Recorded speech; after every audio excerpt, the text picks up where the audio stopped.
Deuteronomy chapter 12. These are the decrees and laws you must be careful to follow in the land that the Lord, the God of your ancestors, has given you to possess, as long as you live in the land.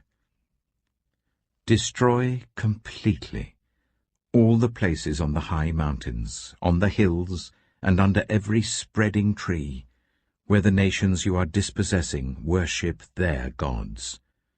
Break down their altars, smash their sacred stones, and burn their Asherah poles in the fire. Cut down the idols of their gods and wipe out their names from those places. You must not worship the Lord your God in their way. But you are to seek the place the Lord your God will choose from among all your tribes to put his name there for his dwelling.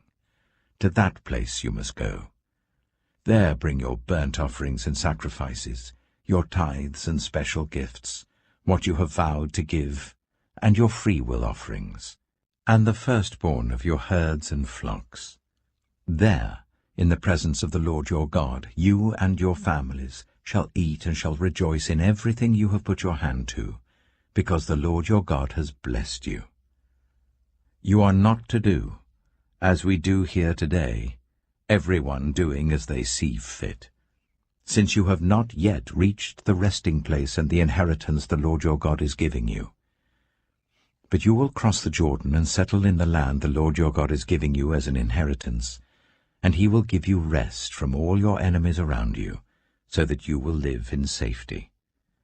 Then, to the place the Lord your God will choose as a dwelling for his name, there you are to bring everything I command you, your burnt offerings and sacrifices, your tithes and special gifts, and all the choice possessions you have vowed to the Lord. And there rejoice before the Lord your God, you, your sons and daughters, your male and female servants, and the Levites from your towns, who have no land allotted to them or any inheritance of their own. Be careful not to sacrifice your burnt offerings anywhere you please. Offer them only at the place the Lord will choose in one of your tribes, and there observe everything I command you. Nevertheless, you may slaughter your animals in any of your towns, and eat as much of the meat as you want, as if it were gazelle or deer, according to the blessing the Lord your God gives you. Both the ceremonially unclean and the clean may eat it. But you must not eat the blood. Pour it on the ground like water. You must not eat in your own towns the tithe of your corn and new wine and olive oil, or the firstborn of your herds and flocks, or whatever you have vowed to give, or your freewill offerings or special gifts. Instead, you are to eat them in the presence of the Lord your God at the place the Lord your God will choose. You, your sons and daughters, your male and female servants, and the Levites from your towns. And you are to rejoice before the Lord your God in everything you put your hand to. Be careful not to neglect the Levites as long as you live in your land. When the Lord your God has enlarged your territory as he promised you, and you crave meat, and say, I would like some meat, then you may eat as much of it as you want. If the place where the Lord your God chooses to put his name is too far away from you, you may slaughter animals from the herds and flocks the Lord has given you as I have commanded you, and in your own towns you may eat as much of them as you want. Eat them as you would gazelle or deer. Both the ceremonially unclean and the clean may eat. But be sure you do not eat the blood, because the blood is the life, and you must not eat the life with the meat. You must not eat the blood. Pour it on the ground like water. Do not eat it, so that it may go well with you and your children after you, because you will be doing what is right in the eyes of the Lord. But take your consecrated things, and whatever you have vowed to give, and go to the place the Lord will choose. Present your burnt offerings on the altar of the Lord your God, both the meat and the blood. The blood of your sacrifices must be poured beside the altar of the Lord your God, but you may eat the meat. Be careful to obey all these regulations I am giving you, so that it may always go well with you and your children after you, because you will be doing what is good and right in the eyes of the Lord your God. The Lord your God will cut off before you the nations you are about to invade and dispossess. But when you have driven them out and settled in their land, and after they have been destroyed before you, be careful not to be ensnared by inquiring about their gods, saying, "How do these nations serve their gods? We will do the same." You must not worship the Lord your God in their way, because in worshipping their gods, they do all kinds of detestable things the Lord hates. They even burn their sons and daughters in the fire as sacrifices to their gods. See that you do all I command you. Do not add to it or take away from it. Deuteronomy chapter 13. If a prophet, or one who foretells by dreams, appears among you and announces to you a sign or wonder, and if the sign or wonder spoken of takes place, and the prophet says, "Let us follow other gods, gods you have not known, and let us worship them," you must not listen to the words of that prophet or dreamer. The Lord your God is testing you to find out whether you love him with all your heart and with all your soul. It is the Lord your God you must follow, and him you must revere. Keep his commands and obey him, serve him and hold fast to him. That prophet or dreamer must be put to death for inciting rebellion against the Lord your God, who brought you out of Egypt and redeemed you from the land of slavery. That prophet or dreamer tried to turn you from the way the Lord your God commanded you to follow. You must purge the evil from among you. If your very own brother, or your son or daughter, or the wife you love, or your closest friend secretly entices you, saying, "Let us go and worship other gods, gods that neither you nor your ancestors have known, gods of the peoples around you, whether near or far, from one end of the land to the other," do not yield to them or listen to them. Show them no pity, do not spare them or shield them. You must certainly put them to death. Your hand must be the first in putting them to death, and then the hands of all the people. Stone them to death, because they tried to turn you away from the Lord your God, who brought you out of Egypt, out of the land of slavery. Then all Israel will hear and be afraid, and no one among you will do such an evil thing again. If you hear it said about one of the towns the Lord your God is giving you to live in, that troublemakers have arisen among you and have led the people of their town astray, saying, "Let us go and worship other gods, gods you have not known," then you must inquire, probe, and investigate it thoroughly. And if it is true, and it has been proved that this detestable thing has been done among you, you must certainly put to the sword all who live in that town. You must destroy it completely, both its people and its livestock. You are to gather all the plunder of the town into the middle of the public square, and completely burn the town and all its plunder as a whole burnt offering to the Lord your God. That town is to remain a ruin forever, never to be rebuilt, and none of the condemned things are to be found in your hands. Then the Lord will turn from his fierce anger, will show you mercy, and will have compassion on you. He will increase your numbers, as he promised on oath to your ancestors, because you obey the Lord your God by keeping all his commands that I am giving you today, and doing what is right in his eyes. Deuteronomy chapter 14. You are the children of the Lord your God. Do not cut yourselves, or shave the front of your heads for the dead, for you are a people holy to the Lord your God. Out of all the peoples on the face of the earth, the Lord has chosen you to be his treasured possession. Do not eat any detestable thing. These are the animals you may eat: the ox, the sheep, the goat, the deer, the gazelle, the roe deer, the wild goat, the ibex, the antelope, and the mountain sheep. You may eat any animal that has a divided hoof and that chews the cud. However, of those that chew the cud or that have a divided hoof, you may not eat the camel, the hare, or the hyrax. Although they chew the cud, they do not have a divided hoof. They are ceremonially unclean for you. The pig is also unclean. Although it has a divided hoof, it does not chew the cud. You are not to eat their meat or touch their carcasses. Of all the creatures living in the water, you may eat any that has fins and scales. But anything that does not have fins and scales you may not eat. For you it is unclean.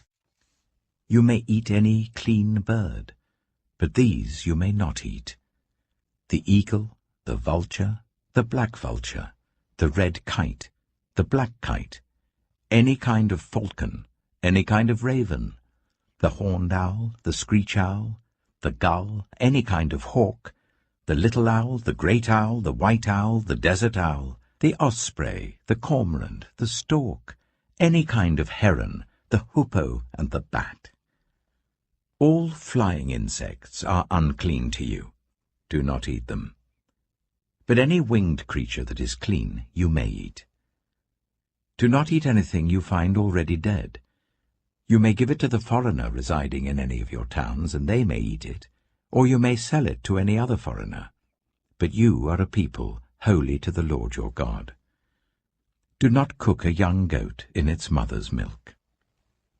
Be sure to set aside 1/10 of all that your fields produce each year. Eat the tithe of your corn, new wine and olive oil, and the firstborn of your herds and flocks in the presence of the Lord your God, at the place he will choose as a dwelling for his name, so that you may learn to revere the Lord your God always.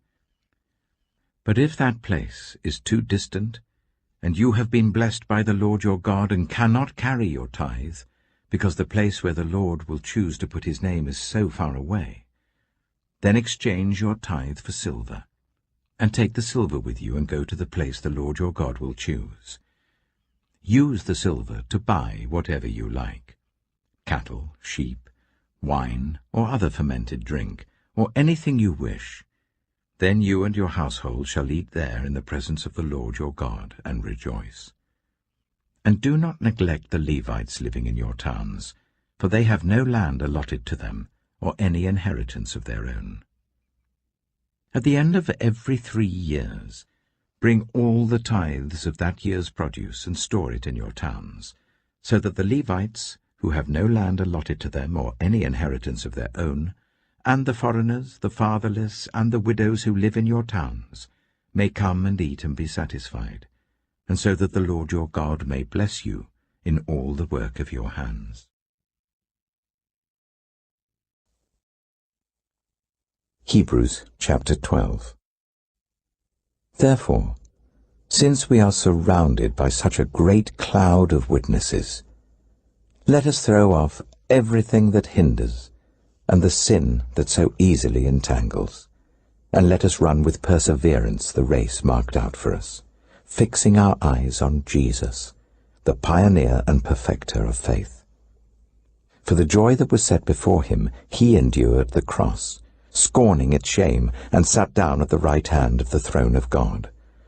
Consider him who endured such opposition from sinners, so that you will not grow weary and lose heart. In your struggle against sin, you have not yet resisted to the point of shedding your blood. And have you completely forgotten this word of encouragement that addresses you as a father addresses his son?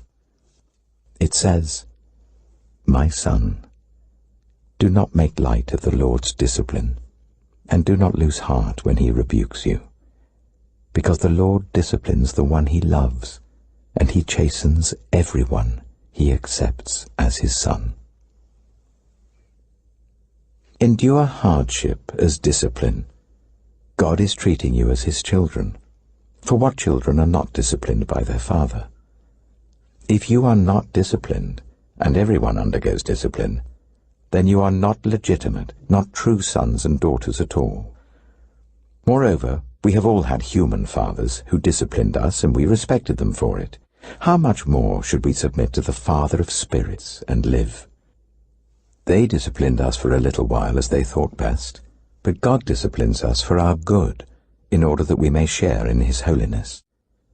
No discipline seems pleasant at the time, but painful.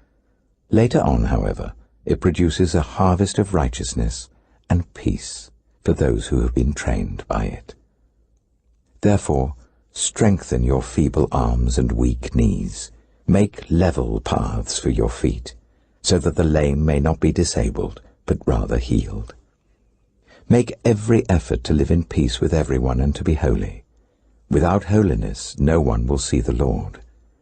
See to it that no one falls short of the grace of God, and that no bitter root grows up to cause trouble and defile many. See that no one is sexually immoral, or is godless like Esau, who for a single meal sold his inheritance rights as the oldest son. Afterwards, as you know, when he wanted to inherit this blessing, he was rejected.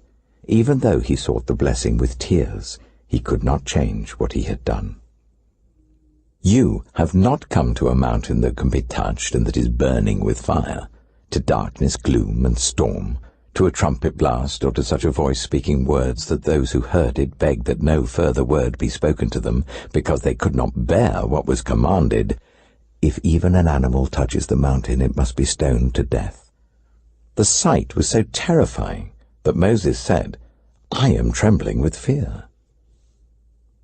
But you have come to Mount Zion, to the city of the living God, the heavenly Jerusalem.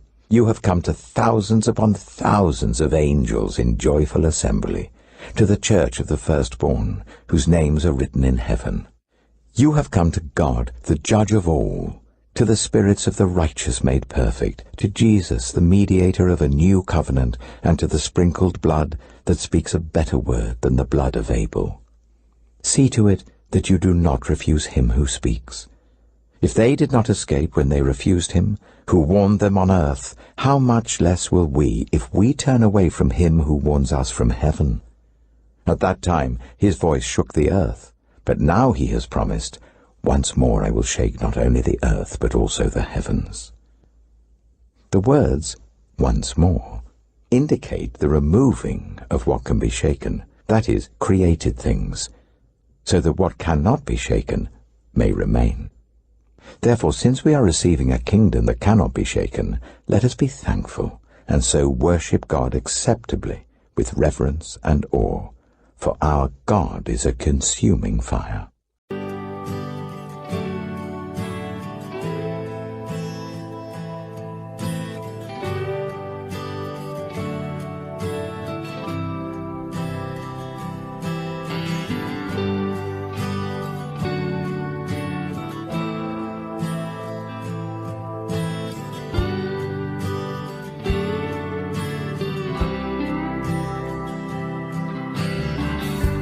Mama, take this badge off of me, 'cause I can't use it anymore. It's getting dark, too dark to see. Feel like I'm knocking on heaven's door. Knock, knock, knocking on heaven's door. I'm knock, knock, knocking on heaven's door. I'm knock, knock, knocking on heaven's door. I'm knock, knock, knocking on heaven's door. Well, Mama, put that gun to the ground, 'cause I can't shoot them anymore. There's a long black cloud coming on down. I feel like I'm knocking on heaven's door.